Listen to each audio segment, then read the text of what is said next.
เรื่องซิลเพอฉลองชนำครั้งชนำมาปอน850 ใบ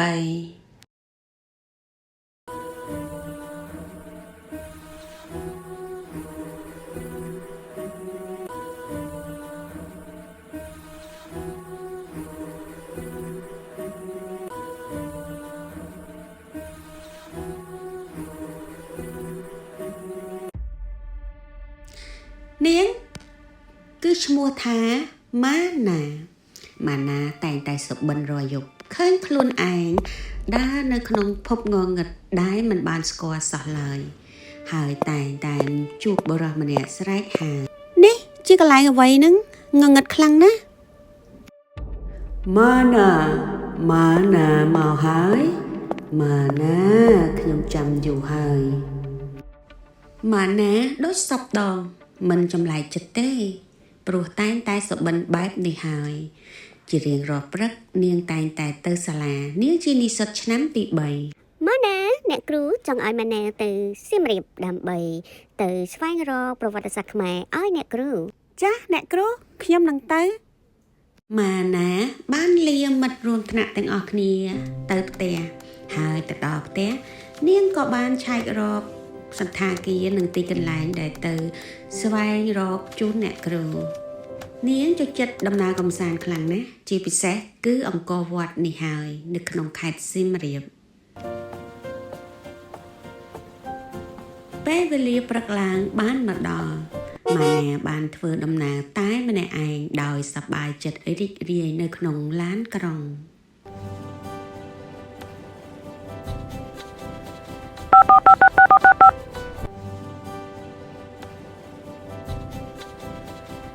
មកដល់សៀមរាបនាងសប្បាយចិត្តរីករាយនឹងដើរមើលប្រវត្តិសាស្ត្រខ្មែរជាពិសេសគឺរូបចម្លាក់ជាច្រើនដែលជាប្រវត្តិសាស្ត្រខ្មែរនៅក្នុងអង្គរវត្តនេះហើយនាងបានកត់ត្រាទុកជាច្រើនឥឡូវនេះរសៀលហើយខ្ញុំ booking pass up ទៅវិញសិន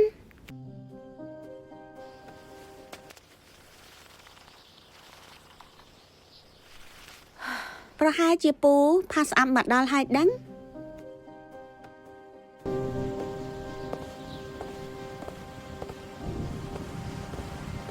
ពូខ្ញុំនៅទីនេះពូតើមានកន្លែងណាដែលត្រូវចូលកត់ត្រាទៀតទេម៉ាណាចាប់អារម្មណ៍ផ្ទះបុរាណមួយនាងបានចុះចូលក្នុងផ្ទះនោះលោកយាយឲ្យសភៅអ្វីមកខ្ញុំនឹងអរគុណហើយណាលោកយាយម៉ាណាទទួលសភៅនោះហើយមានផ្គររន្ទះភ្លៀងជាខ្លាំងហើយក៏លោកយាយនោះបានញញឹមហើយមិនបាននិយាយអ្វីទាំងអស់ម៉ាណាលើកដៃជម្រាបលារួចលោកយាយនោះក៏បានដើរទៅដោយបាត់ខ្លួនជាស្រមើម្ដងបន្តិចម៉ាណាបានមកដល់ភ្នំពេញនៅក្នុងបន្ទប់របស់នាងតែងតែអានសៀវភៅនោះដែលលោកយាយឲ្យតើក្នុងសៀវភៅនោះមានអ្វីទៅហេតុអ្វីគ្រប់ពេលដែលនាងអានតែងតែស្រក់ទឹកភ្នែកចូលមកដល់ទំព័រក្នុងសៀវភៅដំបូងមានបុរសម្នាក់ឈ្មោះថានីលគាត់ជាបុរសអ្នកមានខ្លាំងណាស់នៅក្នុងឆ្នាំ1853ប៉ុន្តែគាត់ជាមនុស្សឯកាខ្លាំងណាស់រស់នៅតែម្នាក់ឯងនិងជាមួយនឹងអ្នកបម្រើជាច្រើនអ្នកក្នុងភូមិគ្រឹះដ៏ធំរបស់គាត់បុរសម្នាក់នោះតែងតែជួយប្រជាជននិងជួយក្មេងៗក្រីក្រជានិច្ចអាភ័ព្វដែលគាត់ជាបុរសដែលរស់នៅម្នាក់ឯង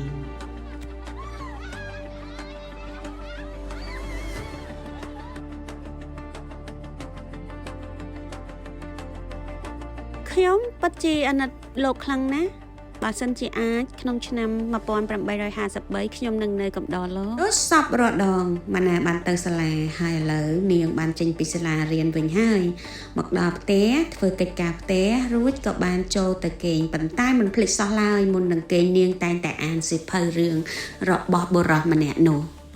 យប់នេះចម្លែកទៀតហើយ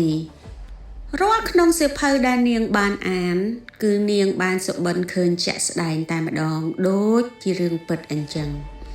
នាងឃើញរាល់ទង្វើរបស់បុរសនោះ គ្រប់សកម្មភាពនៅក្នុងឆ្នាំ1853ហើយមានបរិសម្នាក់ដែលជាចៅលួចកាបូបរបស់នារីម្នាក់ដើរក្នុងផ្សារបុរសអ្នកមាននោះបានរត់ទៅជួយនារីម្នាក់នោះហើយនឹងដេញចាប់ចៅដែលបានលួចកាបូបរបស់នារីនោះបុរសអ្នកមាននោះបានវាយជាមួយនឹងចៅហើយក៏នៅតែមិនអាចចាប់បានចៅនោះក៏រត់បាត់មានប៉ូលីសមួយក្រុមបានរត់ដេញចាប់គាត់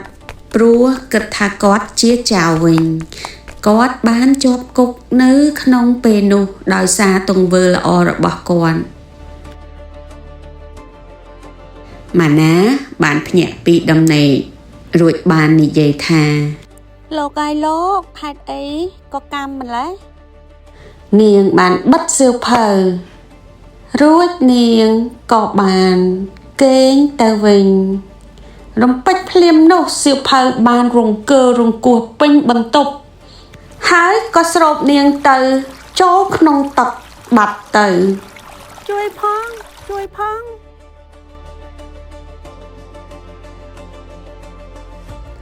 អ្នកនាង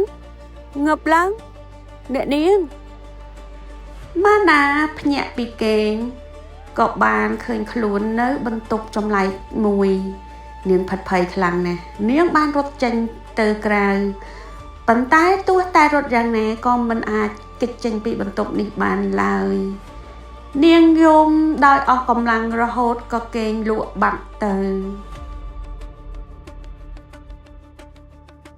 អ្នកនាងបានងើបហើយបានធូរច្រើនបន្តិចទេអ្នកនាងក្តៅខ្លួនណាស់មិនទាន់បានជាសះច្បាយទេសម្រាប់សិនទៅលោកសូមជួយខ្ញុំផងជូនខ្ញុំទៅផ្ទះវិញផងខ្ញុំនៅបន្ទប់ជួលម្ដុំសាអូឫស្សីខ្ញុំរស់នៅម្នាក់ឯងមិនអីទេខ្ញុំនឹងជូនអ្នកនាងទៅពេលនោះបុរសនោះបានដើរសួរអ្នកភូមិគាត់ឆ្ងល់ថាអូឫស្សីនៅឯណាហេតុអីក៏នៅ ឆ្នាំដែលគាត់រស់នៅនេះមិនមានឈ្មោះថាអូឫស្សីអញ្ចឹង